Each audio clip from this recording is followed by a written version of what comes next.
você lê Memórias Póstumas de Brás Cubas pela primeira vez lá? Quantos anos você tinha quando você leu e o que aconteceu? Eu tinha 18, quase 19. Eu lembro que era uma tarde fria, de inverno lá, assim, só eu no meu quarto. E eu peguei o livro, assim, um dever de casa, né? Esse aqui? Esse aí, o próprio. O próprio. Eu sei. Não, uma ediçãozinha barata, assim, eu fui ver, assim, o negócio é, assim, eu tô começando a estudar o Brasil, conhecer o Brasil, e aí em algum momento chegou até mim o recado que Machado de Assis é um monumento dentro da cultura brasileira. Eu falei, então, vou lá conferir, né? Mas, assim, tudo que eu não esperava era Memórias Póstumas de Brás Cubas, assim. Eu não esperava estar gargalhando, assim, com esse grande autor da literatura brasileira. Porque a gente pensa nos clássicos, uma coisa sisuda, uma coisa, assim... E Machado é tudo menos isso, né? Ele é um grande humorista, né? E imagina que, se você teve esse choque, imagina em 1881. Nossa! O pessoal não estava preparado.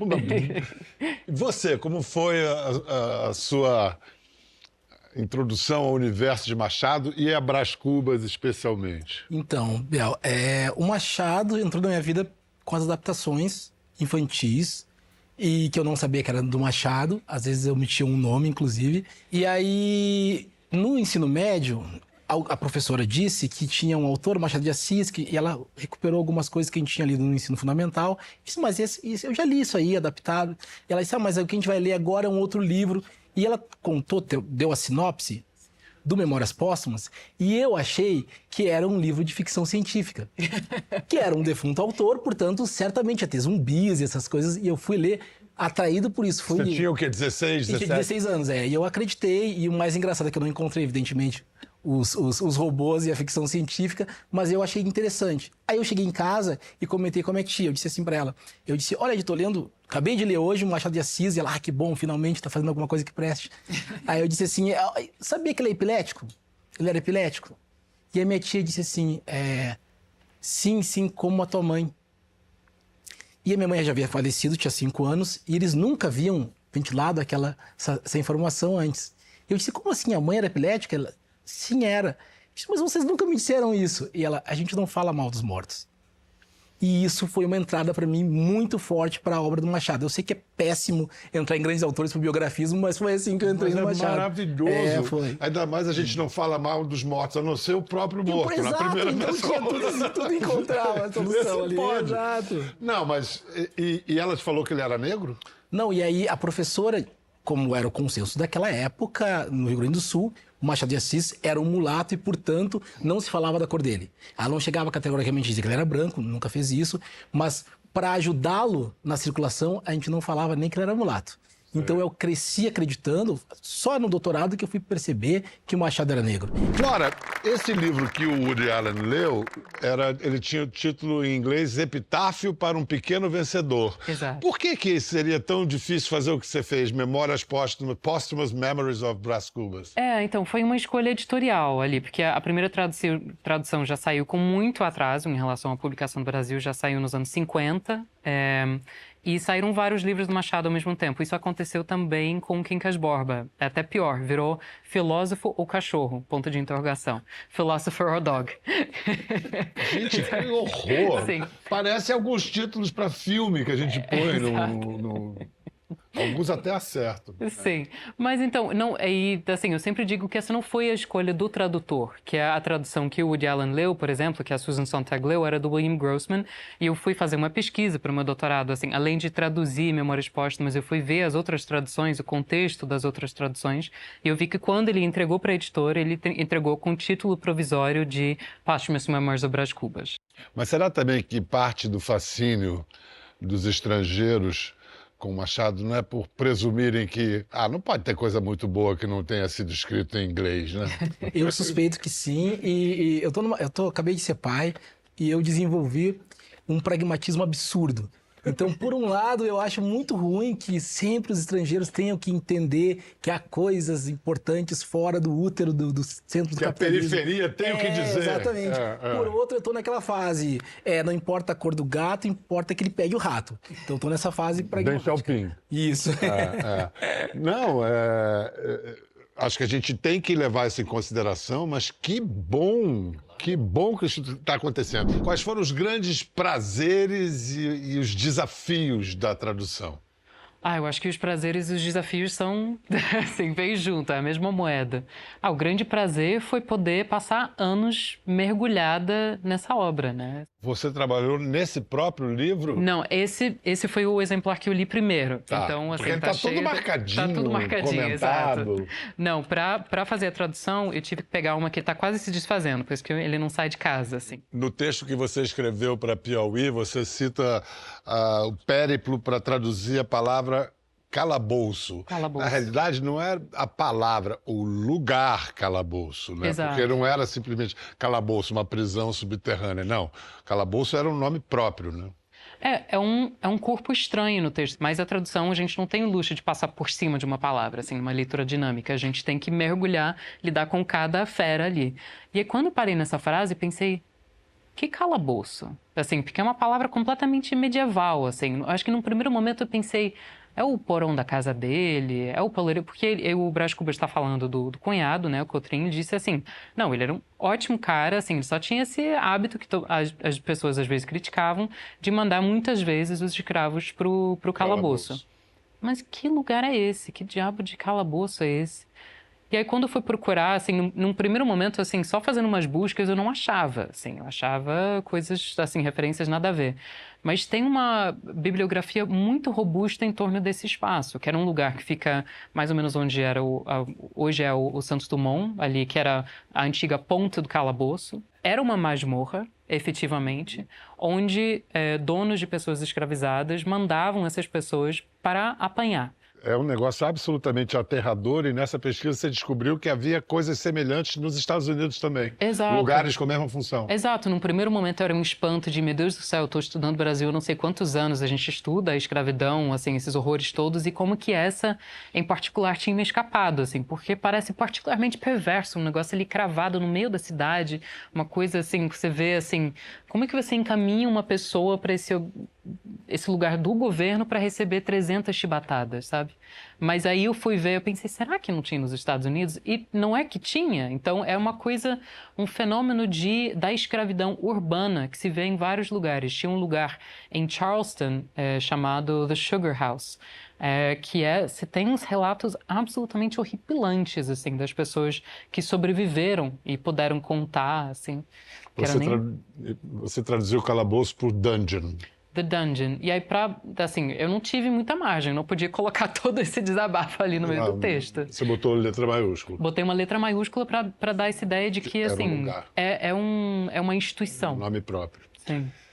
A gente vê como está presente na obra do Machado, não de uma maneira explícita, direta, mas a sociedade assolada pela escravidão está presente, está descrita pelo Machado.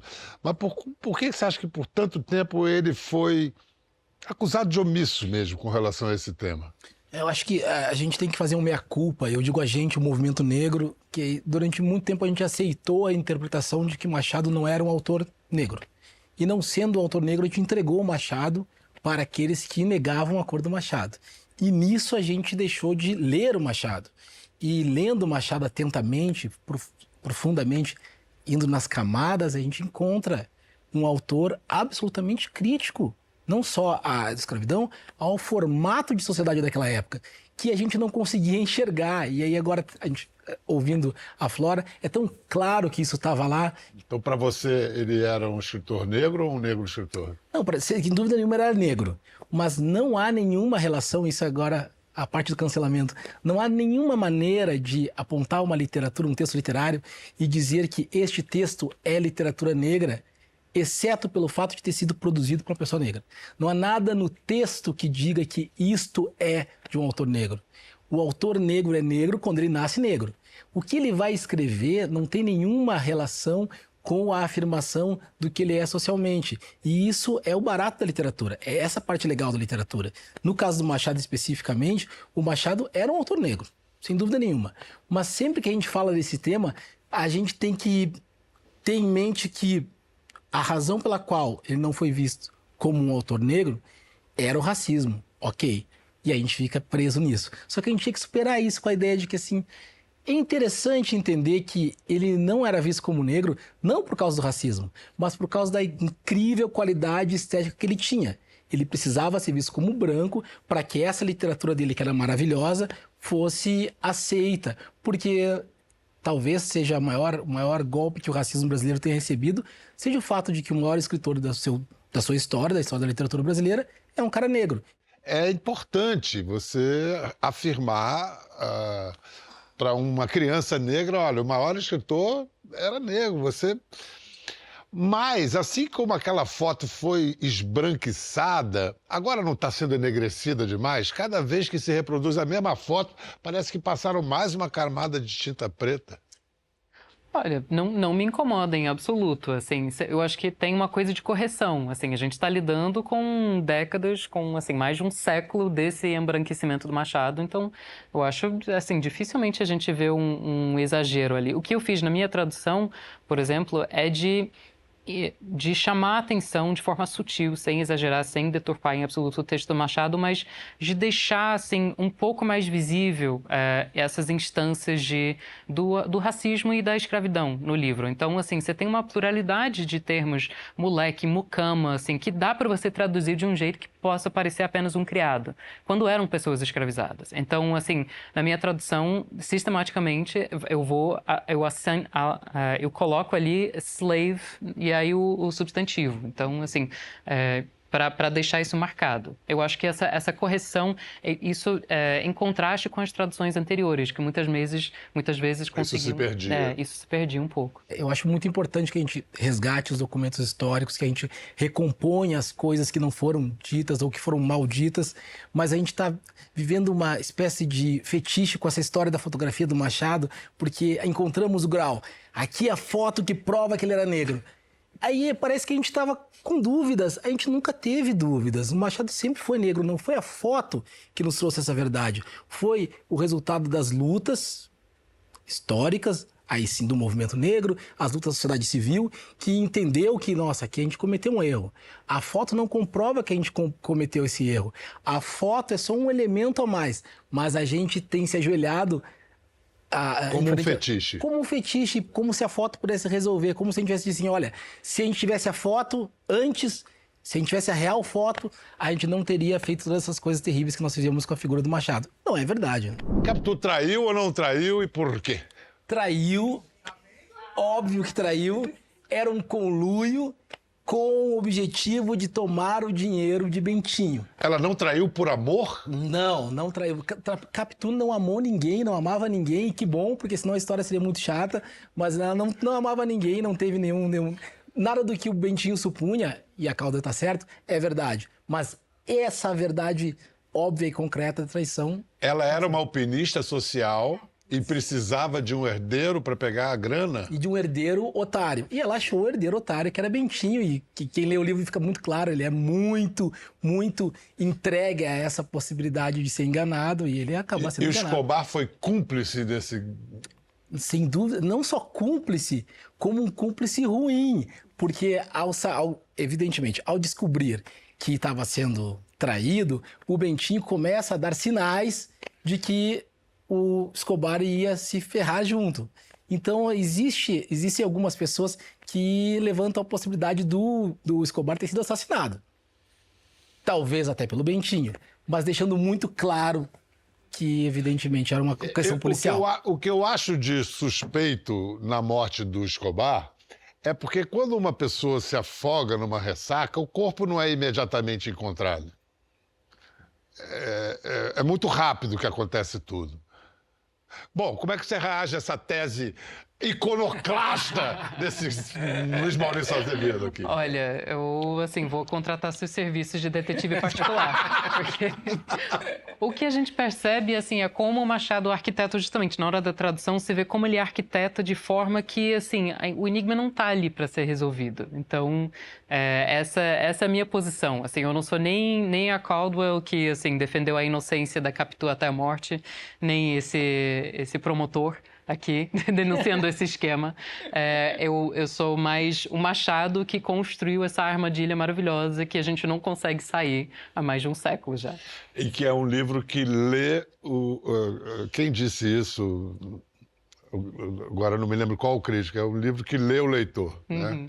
E que revela a sua época. A cada época que passa, você tem um novo Dom Casmurro, não acaba nunca.